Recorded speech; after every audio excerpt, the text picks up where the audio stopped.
Sebab-sebab dari ulfah ada 5, yaitu sempurnanya iman. Karena orang yang imannya sempurna, dia akan memiliki rasa kasih sayang. Kemudian sebab-sebabnya ulfah lagi adalah ikatan persaudaraan, karena orang itu akan selalu memiliki rasa kasih sayang dengan saudaranya. Ikatan keluarga, nah itu sangat menentukan dan sangat menjadi faktor adanya ulfah. Selanjutnya, persaudaraan. Persaudaraan adalah ikatan antara dua orang yang di antara dua orang tersebut saling memberikan rahmah mawaddah, kasih sayang, saling memberikan manfaat, saling membantu antara satu yang dengan yang lainnya, saling mau memaafkan antara yang satu dengan yang lainnya, selalu menepati janji. Dan mereka antara orang-orang tadi, dia melakukan hal-hal yang saling memberi dampak positif kepada yang lainnya. Termasuk ketika temannya melakukan kesalahan, dia mengingatkan, ketika temannya sedang kesulitan, dia membantu, dan begitu juga sebaliknya. Kemudian adab makan, maka disunahkan sebelum makan kita membasuh kedua tangan dan duduk. Ketika kita mau makan, diniati taqawi alal ibadah, yaitu menguatkan diri untuk melakukan ibadah. Kemudian kita harus usahakan kita ridho terhadap orang-orang yang hadir.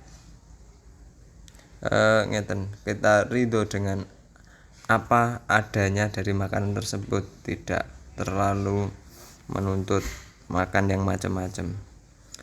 Dan jangan sampai kita menghina makanan tersebut. Kalau bisa, kita justru juga mencari teman untuk makan. Jangan makan sendiri. Sebelum memakan, kita hendaknya membaca bismillah dengan keras. Maksudnya keras bukan teriak-teriak dengan suara yang terdengar. Kenapa? Itu bertujuan untuk mengingatkan teman kita. Jikalau teman kita lupa membaca bismillah, maka dia akan ingat dengan sebab bacaan kita tadi. Makan dengan makanan yang kanan, disunahkan dengan duduk makannya, dan tidak terlalu rakus dalam makan. Itu sebagian dari sunah-sunah makan. Kemudian sunah-sunah minum juga sama, dengan tangan kanan kita disunahkan melihat arah minuman itu ada sesuatu yang kotor atau tidak, itu harus kita lihat. Kemudian baca bismillah, kalau bisa duduk, meskipun Rasulullah pernah minum dengan berdiri. Sayyidina Ali juga pernah mengatakan boleh minum dengan berdiri, tapi dari hadis-hadis itu ulama menyimpulkan bahwa minum dengan duduk itu hukumnya sunnah. Dan disunahkan ketika minum itu dengan 3 kali nafas. Minum 1 kali, bernafas, bismillah, alhamdulillah, bismillah lagi, minum 1 kali, alhamdulillah, bernafas, minum 1 kali lagi, bismillah, setelah itu alhamdulillah, bernafas. Kemudian yang selanjutnya adalah adabnya tidur. Kita ketika mau tidur hendaknya mensucikan diri dari hadas. Jadi wudu dulu kalau mau tidur. Kemudian miring ke kanan, menghadap kiblat. Tidurnya diniati untuk rohah, istirahat, mengistirahatkan badan supaya kuat lagi untuk beribadah, kuat lagi untuk berzikir kepada Allah. Dan disunahkan berdoa. Kalau di sebagian hadis di Syarah An-Nawawi, di Syarah Sahih Muslim itu Allahumma bismika ahya wa amut, atau bismika Allahumma ahya wa bismika amut, terserah aufi maknahu. Yang jelas sebelum kita tidur kita menyebut nama Allah. Setelah bangun kita juga disunahkan untuk berdoa, alhamdulillahilladzi ahyana ba'dama amatana wa ilaihin nusur. Kemudian adab yang selanjutnya adalah adab masjid, adab yang berkaitan dengan masjid. Masjid itu adalah rumah-rumah Allah. Maksudnya adalah rumah-rumah yang di dalamnya turun rahmatnya Allah Subhanahu wa taala. Ketika kita ke masjid, masuk masjid, kita disunahkan mendahulukan kaki kanan, baru kaki kiri, dan kita berdoa Allahumma ftahli abwaba rahmatik. Kemudian kita disunahkan melakukan sholat tahiyatul masjid 2 rakaat. Kalau menurut Imam Ghazali, kalau kita tidak bisa sholat tahiyatul masjid 2 rakaat, maka kita bisa menggantinya dengan al-baqiyatus sholihat, subhanallah, alhamdulillah, wala ilaha illallah akbar, itu dibaca 7 kali. Kemudian kita ketika di dalam masjid jangan berbicara dengan pembicaraan yang duniawi, pembicaraan yang membuat kita lupa dari Allah. Kita masuk masjid, kita niati i'tikaf. Dan ketika nanti keluar dari masjid, kita dahulukan kaki kiri dulu. Kemudian yang selanjutnya adalah kebersihan. Ketahuilah bahwa kebersihan badan, pakaian, tempat itu sangat dianjurkan di dalam syariat. Maka kerapian, kebersihan itu disyariatkan, dianjurkan, dicontohkan oleh Rasulullah SAW. Maka sebaiknya manusia itu membersihkan badannya, menata rambutnya dengan sisir, memakai minyak, membersihkan kedua telinga, membersihkan mulutnya, gosok gigi, membersihkan hidungnya, membersihkan kukunya. Diterangkan di dalam hadis bahwa Rasulullah SAW itu memberikan minyak pada rambutnya, pada kepalanya, maksudnya ya rambutnya, dan wa yusarrihu sa'rahu, dan Rasulullah juga menyisir rambutnya. Begitu Rasulullah itu menjaga kerapian dan kebersihan. Adab yang selanjutnya adalah bab asidqu wal kidhbu, yaitu menerangkan tentang kejujuran dan kebohongan. Kejujuran adalah menghabarkan sesuatu yang sesuai dengan kenyataan. Kebohongan adalah mengabarkan sesuatu yang tidak sesuai dengan kenyataan. Sebab-sebab dari kejujuran adalah akal yang sehat, akal yang sempurna, agama yang sempurna, memiliki harga diri. Kenapa? Karena akal yang sempurna, dia akan bisa berpikir dan menemukan manfaatnya dari kejujuran, dan dia akan bisa mengangan-angan madorot dari kebohongan. Maka ketika dia berkata jujur itu mungkin akan menyelamatkan dia di hari itu, tapi kebohongan mungkin akan menyelamatkan dia di hari itu, tapi dia akan menjadi sengsara di hari kemudian. Kalau jujur, meskipun di hari itu dia mengalami hal yang pahit, tapi kalau jujur, suatu saat dia akan justru mendapatkan kemuliaan. Jadi kalau hadis-hadis yang menerangkan tentang itu, Al-Quran menerangkan tentang itu banyak sekali. Kemudian akhlak yang selanjutnya adalah al-amanah. Al-amanah sifat dapat dipercaya. Jadi dapat dipercaya itu ada bihukukillah, ada bihukukil ibad.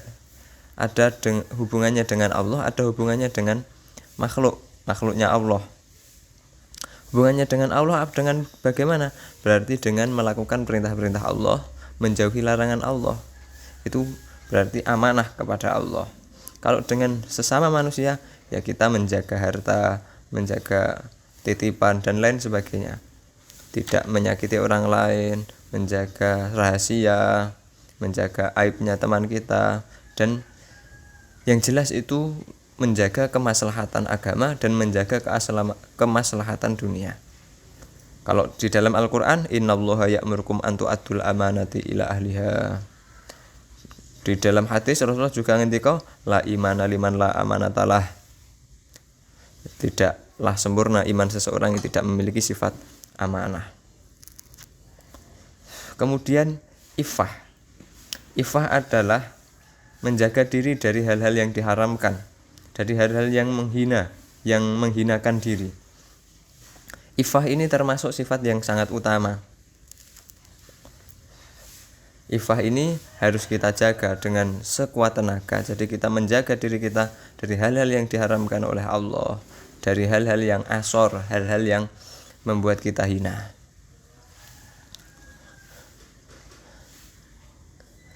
Kemudian muru'ah, harga diri. Harga diri juga menjaga harga diri termasuk akhlak yang mahmudah.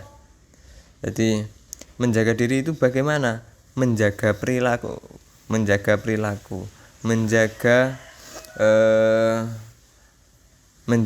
perilaku kita agar sesuai dengan syariat dan sesuai dengan adat yang tidak menyalahi syariat.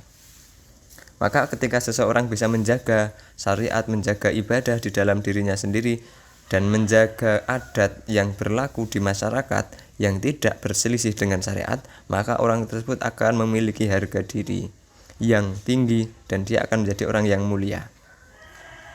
Kemudian al-hilmu. Hilmu itu termasuk akhlak mahmudah. Hilmu itu murah hati. Jadi al-hilmu itu mampu memaafkan ketika marah, meskipun dia mampu untuk membalas. Jadi memilih memaafkan ketika dia marah, meskipun dia mampu untuk membalas. Itu namanya al-hilmu. Itu termasuk akhlak mahmudah yang juga disabdakan oleh Nabi SAW, Innallaha yuhibbul hayyiyal halima wa yubghidul fahishal badi'ah. Jadi itu sudah jelas hadis tersebut. Pada intinya Rasulullah itu menerangkan bahwa Allah itu mencintai orang-orang yang halim, yang murah hati, memilih memaafkan ketika mampu untuk membalas. Kemudian akhlak selanjutnya adalah sakho. Sakho itu dermawan. Dermawan itu seperti apa? Badlul mal min ghairi mas'alatin walastihqaqin, yaitu memberikan harta kepada yang membutuhkan tanpa diminta. Dan dia sebenarnya bukan orang yang memiliki tidak memandang dia itu sebenarnya orang kaya atau orang miskin. Kalau ada orang yang membutuhkan dan dia mampu untuk membantunya dengan hartanya tanpa diminta pun dia mau membantu, itu namanya sakho. Faqad kana sallallahu alaihi wasallam yu'ti ato aman la yakhsal faqra. Diterangkan sifatnya Rasulullah itu adalah orang yang selalu memberi. Sampai-sampai ketika orang memandang Rasulullah itu seakan-akan Rasulullah tidak takut fakir. Karena apa? Saking lose. Saking Rasulullah itu sangat sering membantu orang lain. Di dalam hadis juga dikatakan bahwa qala Jibril qala Allah Ta'ala hadza dinun irtadaitu li nafsi la yuslihuhu illa sakha wa husnul khuluq fa akrimuhu bima mastata'tum. Jadi malaikat Jibril mengatakan bahwa Allah bersabda, agama ini, agama Islam adalah agama yang diridhoi oleh Allah. Orang yang beragama Islam tidak pantas kecuali dia adalah orang yang dermawan dan orang yang memiliki husnul khuluq, budi pekerti yang baik. Maka muliakanlah agama ini dengan sifat sakho, dermawan, dan budi pekerti yang baik. Selanjutnya adalah tawadhu. Tawadhu itu rendah hati. Rendah hati. Jadi dia tidak memandang orang lain lebih rendah daripada dirinya. Selalu memandang kekurangan diri ini untuk supaya tidak sombong. Jadi tawadhu itu memiliki antonim yaitu takabur. Kalau tawadhu rendah hati, kalau takabur tinggi hati. Jadi sombong, merasa dirinya lebih baik daripada orang lain, paling baik daripada orang lain. Diterangkan di dalam hadis al-kibru baturul haq. Orang yang sombong itu tidak mau menerima kebenaran. Ketika dinasihati dia membantah. Kenapa? Karena dia merasa lebih baik daripada yang menasihati. Dia sudah menjadi orang yang baik, maka tidak menerima nasihat. Adapun sifat-sifat yang buruk itu tadi sifat-sifat yang baik. Sifat-sifat yang buruk hikdu misalnya. Hikdu itu memendam rasa dendam. Itu idmarusu wal hirsu alal idza. Menyimpan rasa dendam dan ingin membalas keburukan kepada orang lain. Itu termasuk sifat yang buruk. Di dalam hadis Rasulullah mengatakan al-mu'min laisa bihuqud. Orang yang mukmin sejati itu tidak punya rasa dendam. Kemudian sifat yang buruk selanjutnya adalah hasad. Hasad itu tamanni zawalin ni'mati anil ghair. Menginginkan hilangnya nikmat dari orang lain. Kalau hanya menginginkan supaya bisa seperti orang lain, maka itu namanya ghibtoh, bukan hasad. Misal ada orang pinter, saya kepengen kayak orang itu, wah aku pengen banget kaya wong kae. Itu bukan hasad. Tapi hasad itu, wah kayak kok orang itu kok sugih, bicarane ben melarat, sing sugih aku dhewe, lah kayak gitu hasad namanya. Nah itu termasuk sifat yang buruk, itu namanya dengki, itu sifat yang buruk. Kalau hanya ingin seperti orang lain, itu namanya ghibtoh, dan ghibtoh itu tidak masalah, itu baik. Didhawuhkan oleh Rasulullah, al-hasad ya'kulul hasanat kama ta'kul narul hatab. Hasad itu bisa memakan atau menghancurkan kebaikan-kebaikan yang telah kita bangun, pahala-pahala kita, seperti api yang melahap kayu kering. Jadi kebaikan-kebaikan yang pernah kita lakukan itu akan menjadi hilang. Kemudian ghibah. Nah ini yang sering kita lakukan. Yaitu ghibah itu apa? Menyebutkan sesuatu tentang saudara kita. Ketika saudara kita mendengar hal tersebut, dia tidak suka. Meskipun itu berada di hadapannya, itu namanya ghibah. Itu termasuk akhlak yang tidak baik. Karena di dalam Al-Qur'an Allah menerangkan wala yaghtab ba'dukum ba'dha. Itu di dalam surat Al-Hujurat ayat 12. Kemudian namimah. Namimah itu apa? Adu domba. Adu domba itu seperti apa? Naqlu aqwalin nas au a'malihim au ahwalihim ilal ghair ala wajhil ifsad. Yaitu memindah ucapan. Dia ngomong apa, dia omongin si A ngomong apa, dia omongin si B ngomong apa, dia omongkan si A. Tapi ngomongkan ini tujuannya untuk saling mengadu, biar si A sama si C padu. Biar si A sama si C tidak rukun, tidak akur, supaya terjadi perpecahan. Jadi itu namanya adu domba. Nah, itu tidak boleh, provokator itu namanya, tidak boleh, itu termasuk akhlak yang buruk. Dikatakan di dalam hadis Rasulullah, la yadkhulul jannata namamun. Tidak bisa masuk surga orang yang ahli namimah atau orang yang sering mengadu domba. Kemudian zalim. Zalim itu juga tidak baik. Zalim itu ada zalim kepada diri sendiri, ada zalim kepada orang lain. Zalim kepada diri sendiri itu berarti dia melakukan sesuatu yang dilarang oleh Allah. Karena kalau kita melakukan sesuatu yang dilarang oleh Allah, berarti kita itu menuju ancaman Allah yang telah diterangkan bahwa orang yang ahli maksiat akan disiksa, mendapatkan dosa dan lain sebagainya. Berarti itu kan menyakiti diri sendiri, itu zalim kepada diri sendiri.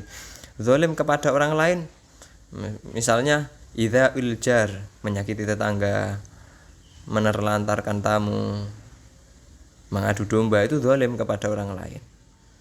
Ini merupakan sifat-sifat yang harus kita hindari. Yang terakhir adalah adil. Adil itu apa? Atawassut fil umur wasairu fiha ala wifqis syariah. Adil yaitu moderat, tengah-tengah di dalam semua hal, tidak berlebihan, tidak terlalu kencang dan tidak terlalu kendor. Adil kepada diri sendiri, yaitu menempuh jalan istiqomah, atau adil kepada orang lain. Adil kepada orang lain itu ada adilnya seorang penguasa kepada rakyat, adilnya rakyat kepada seorang penguasa, adilnya seorang manusia dengan sesama manusia. Itu adil kepada, contoh adil kepada orang lain. Nah, jadi misalnya guru memberikan pelajaran terbaik, pelayanan terbaik kepada si murid, dan murid ikhlas taat, itu saling adil namanya. didhawuhkan di dalam Al-Qur'an, innallaha ya'muru bil adli wal ihsan. Allah memerintahkan untuk berbuat adil dan berbuat baik. Mungkin sedikit ringkasan dari kitab Taisirul Kholaq seperti itu. Semoga bermanfaat. Wallahu a'lam bishawab. Al-Fatihah.